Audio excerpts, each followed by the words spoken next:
kruisbestuiving, ja. Dat is het doel van Nieuwe Garde Leeuwarden. De eerste echte bijeenkomst wie tijdens het Media Art Festival. Welkom allemaal op de eerste Petja Kucha in Friesland en daarmee ook de kick-off van Nieuwe Garde Leeuwarden. Nou, zoals jullie kunnen zien zijn jullie een beetje gerangschikt naar geen netwerk wat wel een netwerk moet gaan worden. Er wordt straks soep opgediend, dus allemaal vega. En na het eten dan leggen we uit hoe het allemaal zit, wat het allemaal gaat worden en wie je nog niet hebt leren kennen. Alvast eet smakelijk en dankjewel dat je er bent. Nieuwe Garde Leeuwarden, dat is een netwerk dat oprichten is. Ja, dat is eigenlijk ontstaan uit een landelijk netwerk. Er is een Nieuwe Garde, dat is gewoon landelijk begonnen in Greens. Dat had nou zien uitwerking gekregen naar Borensteden. En een Nieuwe Garde Leeuwarden, dat is een netwerk van Ljouwert en heel Friesland. En dat wil eigenlijk kwaad zijn jonge creatieve mensen om elkaar linken, om elkaar verbinden. En dat verbinden gaat op verschillende manieren. Ze heeft Nieuwe Garde Leeuwarden een website waar als lid van werk is en ze zijn actief op Hives. Ja, dat zijn netwerken op een computer. Hartstikke leuk. Je door een fotootje en je zet er wat deel en that's it. Maar wat je eigenlijk wat er ontbreekt is een goede joen in het café. In wezen de beste ideeën ontstaan gewoon bij een glas bier of op een gezellige joen onder het eten.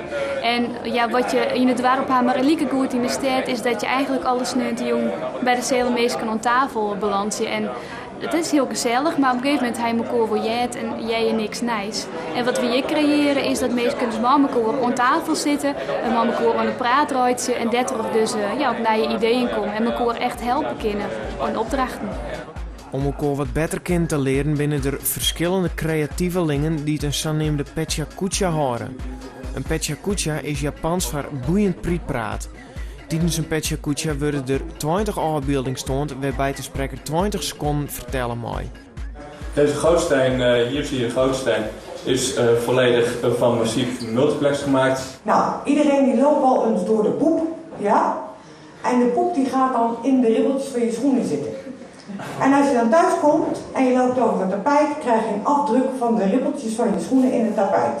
Nou, dat is drukkunst. Dus in wezen... Wij willen beginnen een digitaal jongerenkanaal, daar heb ik heel verdiend, dat mag opzet worden. Er komen 3 streamen content erop te staan. Petja Kucha waar die ik in Jan, dat gaat door een keusproject dat ik gerne met Tineke van Montfort dienen. 2 jaar terug kwam ik Tineke tegen bij het KI-project. En op een gegeven moment zijn we samen naar het Graals Atelier toe gegaan. Daar zijn we gaan samenwerken en uit die samenwerking is wat je nu ziet uit voortgekomen. Via het museum altijd. José Witteveen is Belgian kunstenares en ze woont in Ljouwert. De chaos valt nog wat aan. Maar je werkers en je wenners dus? Nou ja, dus daarom is het heel vaak een enorm soortje.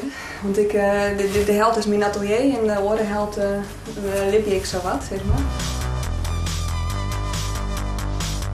José is nou 3 jaar aan studeren en ze wilde al de huidige realiteit van het kunstenaarsbestaan.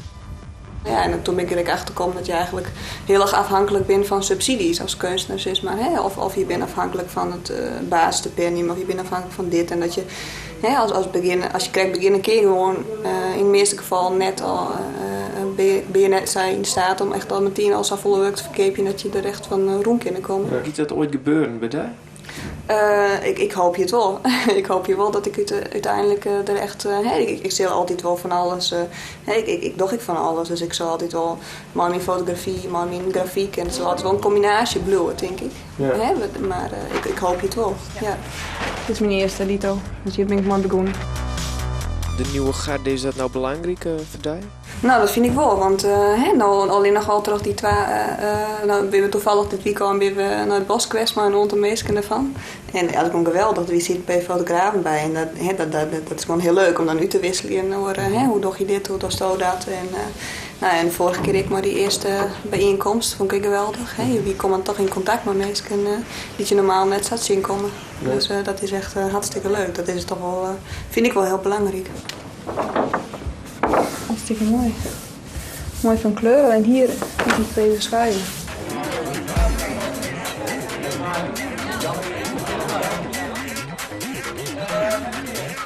We waren een beetje triggeren door het onderzoek van Kees Verhaar, een PR-mannenvlien, waarin dat stier dat Friesen net ambitieus binnen en dat we net creatief binnen en de jermoeder aan hunzelf te danken hebben. Nou, daar waar ik een beetje lichtelijk wasjurk van. En, Het is toch zo? Nee, dat is echt net zo. Er is natuurlijk een helft die zegt, nou ja, doe maar gewoon, dan is het ook goed genoeg. Ja, lekker noffelijk is best. Lekker noffelijk, het is wel goed. En ik ben architect, maar ik maak het alleen nog dakkapel. Maar er is ook een helft die het op hun kjemmeke misschien wel van alles betinkt, maar dat geen platform voor is. En dat moet er komen. Wat ik hier doe is vertellen over wat mij inspireert. En boven dat drink ik hier een bier en eet ik hier wat lekker eten. En leer ik naar je mensen kennen. Wie is Nijverdij hier rond deze tafel? Ik denk dat het het nice voor mij best. Nice, oké. Nou, dat vind ik een idee. Siebe Jan Kramer is een farmjouwer en wen het ek in Ljouwert. Zo'n april ongeveer zitten wij hier maar in trein. Daarvoor werk ik meestal thuis. Doe heeft al zo volle opdrachten dat een kantoor betalen kist. Nou, ik ken het inderdaad. Ik ken de huur hiervan prima betalen maar de opdrachten. Laatste tijd. Ja, dat is daar ergens om doen en dat gaat altijd beter. Hier staan de tafeltjes, verschillende formaten. 21 bij 80. Dat is een hartstikke goed initiatief. Ik ben blij dat er weer eens even wat nieuwe initiatieven in Ljouwert ontstaan. Waarbij ik ontdekken dat er een heel soort creatieve talenten rondrennen die eigenlijk net komen. En je merkt nu al dat er een heel soort nieuwe contacten ontstaan. En ik daadwerkelijk net alleen nog wordt er onderling praat, maar er komen ook projecten uit. Dan komt ze soort in Amsterdam. Het is een beetje probeer ik op zo volle mogelijk plekken te wezen. Maar is het nou zo dat het in Amsterdam gebeurt en hier net? Omdat dat toch... Het gaat hier juist al gebeuren.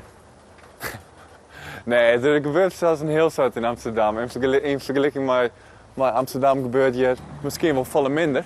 Maar het aardige is, dat idee heb ik in ieder geval, dat gevoel heb ik, is dat er hier de laatste tijd juist een hele opgang is van initiatieven.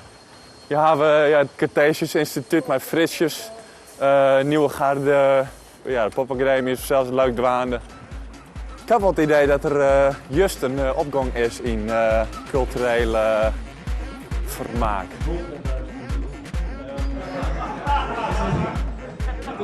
Wij vinden het heel erg leuk om bij Orenmeester een keer te werken en dat doen we al. Ik ga een heel soort vreugde dat ik creatieve dingen mee doe. Dus het is meer zo dat we die willen een beetje delen willen. En het gevoel van, er gebeurt je nooit wat, die frustratie, dat we het eigenlijk omboegen willen in, nou ja, het gebeurt hier heus wel. En het is ik zo dat jonge mensen net zo volle opdrachten krijgen, dat ze hier net zo volle platform krijgen. En dat wil we echt wel inderdaad duidelijk zijn laten van de binnen, zat jonge mensen hier die het wat waan kunnen. Dus een beetje frustratie zit er wel in, maar dat is ik meer omdat mensen al jarenlang roepen, doe maar gewoon. Maar ja, dan kom je dus gewoon geen centimeter verder mee.